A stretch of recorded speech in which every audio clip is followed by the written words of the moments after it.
أنا في العشرينيات من عمري، في أوج العطاء والطاقة، أنا ضائع في الحياة. لسان حال مجموعة كبيرة من الشباب ضائعة في الحياة، لا تدري ماذا تفعل. هل تتبع خطى والداك أم تهدف لتحقيق حلمك؟ هذه المجموعة من الأسئلة التي تراود كل شاب في بداية العشرينيات، ولكي تجد حل أسئلتك تذهب للإنترنت، تبحث عن مجالات تتعلمه في 2026 عبر الإنترنت، مجال التجارة الإلكترونية، منتجات الفيديوهات، تصميم الصور المصغرة. فالإنترنت يتوفر على مئات من الوظائف ومجموعة من الوظائف الجديدة التي تخلق يوميا. فهل أتعلم التجارة الإلكترونية أم هل هناك مجال آخر أفضل منه سريع التعلم ويدر أرباح أكبر؟ في هذا الفيديو سأعطيك نصائح عملية تطبيقية وأضمن لك إن تتبعتها فإن شاء الله ستجد جواب لكل تساؤلاتك، وستصبح عشرينيات حياتك أفضل سنوات عمرك. لا يخفى عليكم جميعا أن في هذا العصر الذي نعيش فيه هناك وهم كبير يباع للناس، وهو وهم ترتيب الحياة مبكرا. يمارس المجتمع ضغطا هائلا على الشباب في العشرينيات لتحديد مسار حياتهم فورا، في حين أن أغلب كبار السن ما بين حوالي 57 إلى 60 سنة لم يفهموا اللعبة بالكامل بعد. فعشرينيات حياتك هي الفترة التي تتعلم فيها مجالات جديدة، هي الفترة التي ستخوض فيها تجارب حياة، تسافر، تعيش مستقلا، تبني خططك وتسير باتجاهها ببطء والأهم بثبات. فالعشرينيات هي الوقت المثالي لاتخاذ أكبر المخاطرات في حياتك، خاصة وإنك لم تكن مكبلا بالديون وبالعائلة وبالأولاد وبالزوجة. ففي هذه الفترة الذهاب خلف الخيارات الآمنة والوظائف المستقرة فقط لإرضاء الآخرين وشراء مظاهر زائفة سيكبلك بمصاريف تمنعك من التحرر لاحقا، وكأنك تبني سجنا لك بنفسك. أفضل قرار تتخذه في عشرينيات حياتك وهو تفضيل الخبرة والعلاقات على الرواتب العالية. فمن الذكاء قبول أجر منخفضة أو العمل مجانا مقابل قرب من شخص ما ملهم، أو في بيئة عمل ستمنحك أفكار مستقبلا وعلاقات ونفوذ. فهذه كلها ستختصر عليك مسافة طويلة في المستقبل. فإن كنت ترفض كل وظيفة فقط لأن أجرتها منخفضة أو أنها لا تروق لمتطلباتك فأنت تضيع عليك فرص كبيرة، في حين في تلك الوظيفة ممكن أن تتعرف على شخص يلهمك بفكرة مستقبلية يوجهك نحو شيء ما، فذلك سيفيدك أفضل من راتب عالي نوعا ما.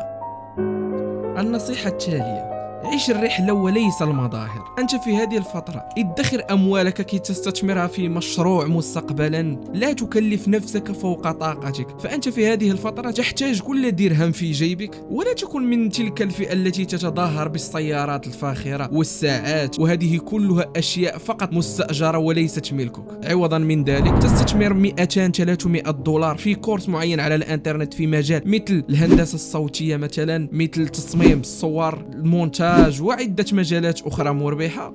فتلك المجالات أو هذه 300 دولار ستعود عليك في المستقبل بالربح. فأنت أخبرني في التعليقات، إن استأجرت ب 300 دولار سيارة لمدة 5 أيام أو 6 أيام ما الذي ستجني منه؟ أنا دائما أؤمن بهذه المقولة: العشرينيات هي سنوات التأسيس، فإن استثمرتها صح صارت حياتك في الطريق الصح. النصيحة التالية: استثمر وقتك في النشاطات الاجتماعية، اذهب إلى دور الشباب، أماكن اجتماعية تلاقي فيها الناس، تواجه فيها أشخاص ذو جودات عالية، تفكير مختلف عن تفكيرك. فهذه الأماكن ممكن أن تكون نقطة إلهام بالنسبة لك لأفكارك المستقبلية، لخططك، توجهك. ممكن أن تلتقي بشخص مر من نفس التجارب التي أنت تريد أن تمر منها فيرشدك للطريق الصح، أو ممكن أن يحذرك بالابتعاد عن ذلك المجال. فهنا تكون قد اختصرت على نفسك مسافة طويلة وجهد مرير بدون ما أن تفقد شيئا في المقابل. إن كنت وصلت لهذه النقطة في الفيديو ضع لنا لايك، اشترك في القناة وضع لنا تعليقا كيفما كان.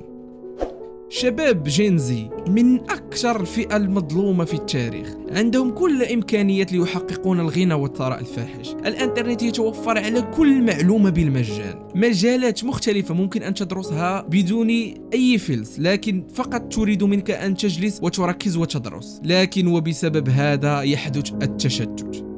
فكثرة المجالات الهندسة الصوتية، تصميم مقاطع تيك توك، التجارة الإلكترونية، الكوبي رايتين. هذا التنوع الكبير في المجالات قد يسبب لك كونفيوجن أو توهان في الحياة، فتبدأ في مجال معين لمدة 3 أيام 4 أيام فتمل منه، أو تسمع نصيحة شخص آخر يقول لك المجال الفلاني أفضل من ذلك المجال، فتقرر أن تنتقل بكل عواطفك وجهدك لمجال آخر ودون أن تعطي المجهود الكافي للنجاح في المجال السابق. فالنصيحة هنا هي اعطي كل ذي حق حقه. فإن كنت تريد أن تتعلم مجال تصميم المقاطع اليوتيوب أو منتجات الفيديوهات، وممكن أيضا أن تحصل على شهادة ماجستير من جامعة عالمية مثل أكسفورد لاهاي وأنت جالس في منزلك دون أن تسافر لذلك البلد، فاستثمر وقتك واستثمر مجهودك الكامل في هذا المجال. فلا شيء يضمن لك أنك ستنجح في هذا المجال، كذلك لا شيء يضمن لك فإن انتقلت إلى مجال آخر فسوف تربح، بل بالعكس بلغة الاحتماليات. كلما خصصت ساعات ومنهجية صحيحة ومدروسة ومنطقية لتعلم مجال معين ستصبح أفضل فيه، وإن أصبحت أفضل فيه فلا تحتاج سوى إلى تسويق مهاراتك. وعلى ذكر التسويق، أهم مهارة يجب أن تتوفر عليها هي التسويق، من أهم المهارات. السوشيال ميديا مليئة بالناس الذي يجيدون تصميم الفيديوهات، يجيدون تصميم الصور المصغرة، يجيدون التجارة الإلكترونية، فكيف ستميز نفسك وسط هذه المعمعة الكبيرة؟ فالتسويق أهم نقطة في هذا. التسويق عبر مواقع التواصل الاجتماعي، عبر إنشاء حسابات وتسوق بوجهك، أو ممكن أن تسوق عبر فيسبوك آدز، عبر جوجل، مجموعة من الأشياء التي ستساعدك، لكن يجب أن تدرس وتخصص فترة من وقتك لتعلم التسويق. فكما تحدثت في الفيديو الذي يطلع لك في الصورة لماذا العباقرة ضلوا فقراء، فتحدثت عن نقطة التسويق. فمعظم العباقرة الذين كانوا متميزين في مجالاتهم لم يصبحوا أغنياء بسبب أنهم يفتقدون لنقطة التسويق. فإن أخذت بنصيحتي واجتهدت وطورت من نفسك فإن شاء الله والتوفيق من عند الله أنك ستجد ضالتك في شيء ما، والنتائج التي ترجوها ستحقق أفضل منها.